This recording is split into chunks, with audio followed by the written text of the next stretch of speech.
Exatamente. Então vamos falar agora sobre um tema que está mexendo com o cansaço e com a saúde mental de, olha, milhões de brasileiros, que é o fim da escala 6 por 1.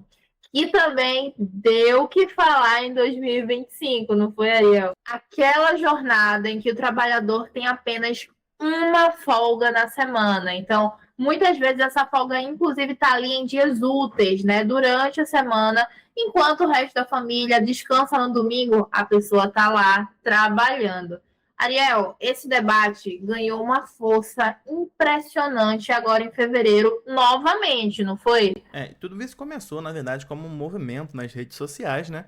E foi liderado, inclusive, por um grupo, o grupo Vida Além do Trabalho. E acabou que essa conversa toda, o burburinho todo, que ganhou o dia a dia das pessoas, né? O pessoal falando na rua sobre essa questão da escala 6 por 1. Esse tema acabou virando uma proposta de emenda à Constituição, a famosa PEC, que está sacudindo o Congresso Nacional desde o ano passado. E a proposta central desse projeto é reduzir a jornada máxima de 44 horas, que nós temos atualmente, para 36 horas de trabalhos semanais, sem redução de salário. Esse ponto é importante, acho que é o principal foco aí, né, das discussões, falando, será que vai diminuir o salário, não vai? Então, essa PEC diz que não vai diminuir o salário do pessoal que trabalha na jornada atualmente 6 por 1, né? Vai diminuir a jornada, vai continuar ganhando a mesma coisa. Então, o objetivo é que o nosso país agora adote um modelo de 4 dias de trabalho e 3 dias de folga, ou pelo menos 5 dias de trabalho e 2 dias de folga, né? De segunda a sexta, descansa sábado e domingo. Eu acho que isso aí é mais fácil de ser aprovado do que 3 dias de descanso, né? Alguns países, né, já adotam essa medida do 4 por 3, que chamam. Alguns dão muito certo, outros mais ou menos. O Brasil está aí começando a pensar sobre isso. Acho, uma opinião, que vai demorar. Temos um caminho aí a ser seguido. Mas debater sobre esse assunto já é um grande avanço, né? Mas como é que está a situação real em Brasília, né? A PEC já conseguiu as assinaturas necessárias para começar a tramitar oficialmente tudo isso. Agora ela está na CCJ. O que é a CCJ? É a Comissão de Constituição e Justiça, que é basicamente a primeira porta de entrada. Então, o relator do projeto já sinalizou que há um consenso sobre a necessidade de modernizar, vamos falar assim, a CLT, que é lá da década de 40. Então, já está precisando dar uma repaginada, porque ela já está, ó, anos luzes. É bem antiga. Mais um embate. Oi? É bem antiga. É muito antiga, né? Década de 40, já deveria ter sido atualizada há muito tempo. Mas o embate nos bastidores ali está sendo bem pesado, porque a gente tem opiniões de ambos os lados muito fortes, né? Algumas pessoas estão falando que se isso for aprovado vai acabar com a economia do Brasil, outras estão defendendo. A gente tem que lembrar, Ariel, que muitas decisões muito grandes no Brasil, houveram esses embates. Por exemplo, quando o 13º foi aprovado, houveram muitas e muitas pessoas falando que isso ia acabar com o Brasil, né? Acabar com a economia do país. E, na verdade, foi um grande passo para muitas pessoas da população. Então, sempre há, né, esses prós e contras, esses dois lados, que no fim a gente tem que escutar os dois lados e entender ali um equilíbrio que vai ser melhor para a maioria da população. E esse embate que você está falando acontece justamente nos setores de serviços e de comércio, são os dois principais setores aqui do nosso país, né? As federações de indústrias e os lojistas estão falando que a jornada, se ela diminuir de fato, sem reduzir o salário dos funcionários, o custo de produção vai subir.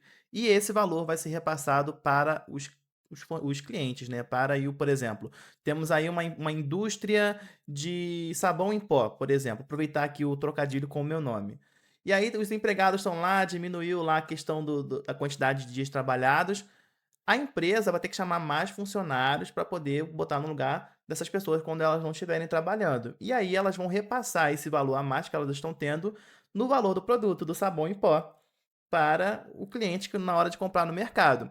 Então, é uma questão ainda muito delicado, tá bom? Mas a gente também precisa destacar que o outro lado Alguns especialistas estão argumentando que a saúde do trabalho apresenta dados mostrando que um trabalhador descansado ele produz mais e falta menos o seu trabalho por questões de saúde, por exemplo, como o burnout, né? Infelizmente, hoje em dia nós temos muitas pessoas cansadas, esgotadas emocionalmente por causa da jornada absurda que algumas pessoas estão tendo em relação ao trabalho. Com certeza. E eu vou repetir aqui, porque como jornalista, nós precisamos sempre olhar para os dois lados, né? Mas eu acho que é impossível ignorar a realidade, que é que o Brasil é um dos países onde se trabalha mais horas por semana no mundo inteiro, gente. E o poder de compra não acompanha esse esforço. Então as pessoas estão trabalhando cada vez mais e comprando cada vez menos. Então a discussão agora não é mais se a jornada vai mudar, mas como ela vai mudar. Fala-se em uma transição basicamente gradual de 3 a 5 anos para que essas pequenas empresas consigam se adaptar a esse novo modelo, como falaram, mais moderno da carteira assinada. As pessoas estão com a mentalidade de que quanto mais você trabalhar, mais rico você pode ficar e tudo mais, só que na prática não é assim, né? Inclusive, eu fiz um vídeo aqui no canal do FDR, vou deixar aqui na descrição do vídeo, falando uma questão que muitos trabalhadores passam, que é o seguinte: você sai do trabalho, tá no ônibus ou tá em casa, o patrão manda mensagem pro seu WhatsApp. Você sabia que não pode acontecer isso? As pessoas não sabem, mas você não pode estar trabalhando em casa no WhatsApp aí porque está errado, né? Se você sair do seu horário de trabalho, mesmo sendo home office, você tem que respeitar essa questão aí do distanciamento entre pessoa física e o trabalhador de fato, né? Ou PJ, dependendo da situação que a pessoa tem. Então, vou deixar esse vídeo aqui para você assistir sobre essa questão de ficar trocando mensagem com o patrão ficar pedindo coisa para você no WhatsApp. Não pode rolar isso.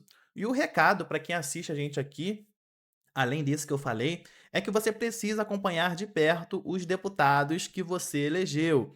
Essa é uma mudança que depende de 308 votos na Câmara dos Deputados e 49 votos no Senado Federal, para que, de fato, a jornada 6x1 acabe. Então, é uma grande mudança que pode acontecer, mas você também tem que ficar botando pressão naqueles políticos que você ajudou a eleger. Não esqueça de se inscrever no canal do FDR para não perder nenhuma atualização sobre o que acontece no Brasil. Participe também nos comentários, queremos ouvir a sua opinião.